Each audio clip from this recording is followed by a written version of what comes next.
Yeah, it's your boy Fist in his house, bringing another great edition of Call of Duty for you, because that's what I do. Ground War, Domination, 9v9, Modern Warfare 2. What? Modern Warfare 2. Yeah, somebody's like, Fist, why don't you play some other Call of Duty?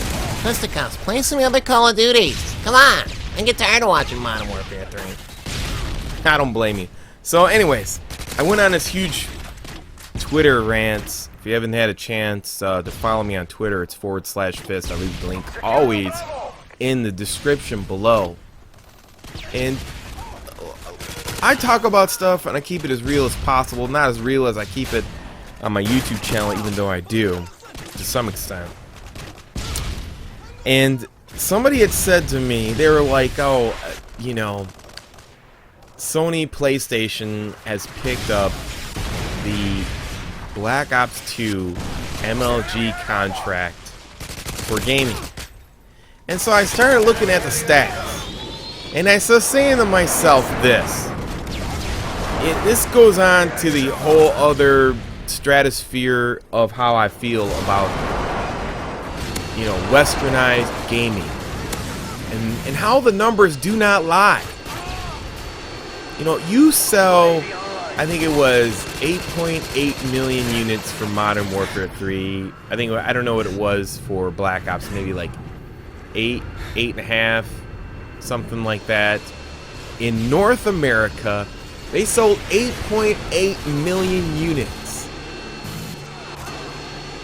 of Modern Warfare 3 on Xbox in North America. A total of, like, the difference between 14.1 from Black Ops to 14.5, it was a difference of 500,000 total. Like, the big difference was in Japan. Like, they lost about like 700,000 purchases of Call of Duty. And, you know, this is what I don't get. If you are trying to promote something like MLG, why wouldn't you, Xbox, sponsor a game that was bought on your system the most for MLG?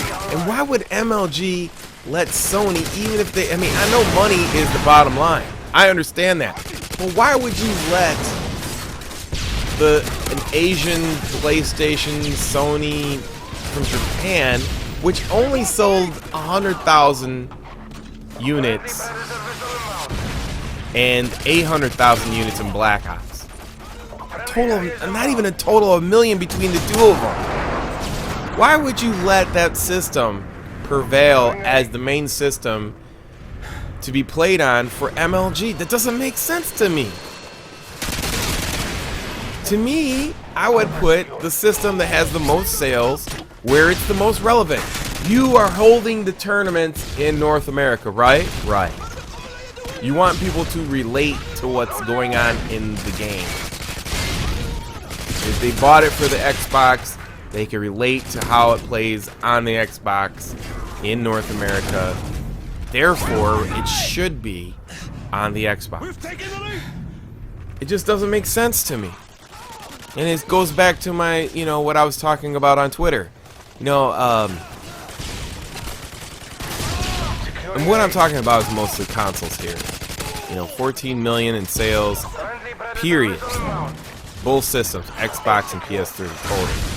Like, maybe a total of, that's only Xbox only worldwide. Total like 23, 24 million for both systems worldwide. So the point being is, you know, they need to go ahead and realize the numbers don't lie. Put it with the numbers so that people can relate to what's going on, and that way it can build better. To me, honestly, I meant on making a separate video for MLG gaming. That, you know, if I was MLG, instead of focusing on MLG, I would try to focus on social. I mean, you can still have the MLG name. What does it matter? Who cares? You could still make it a social where everybody can go. You know the one thing that XP taught me? When I went to Call of Duty XP, it brought everybody together who played the game. Everyone. Because it was a huge social. Everybody got to play. Everybody won something. Everybody enjoyed their time together. Now, can you imagine if MLG just took that format that COD XP did? They don't have to do that on the same scale. You know, fucking jump rope sliding, whatever, tethered tanks and all that. No, just talk about, you know, bringing people together in small places, and if it got big, it would get big based on the social event. And it just seems like to me, you know, I don't know how to say it. I mean, it seems like everything that is in gaming at this point in time is ass backwards. You know, ass backwards, developers not developing.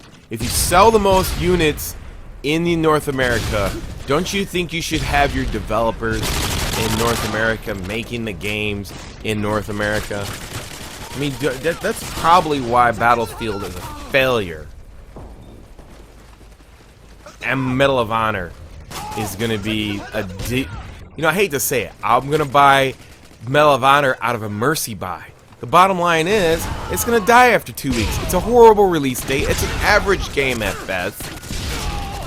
It's being released under the wing of Battlefield 4. To me, I feel like what the real story here is that EA is basically fudging their numbers in order to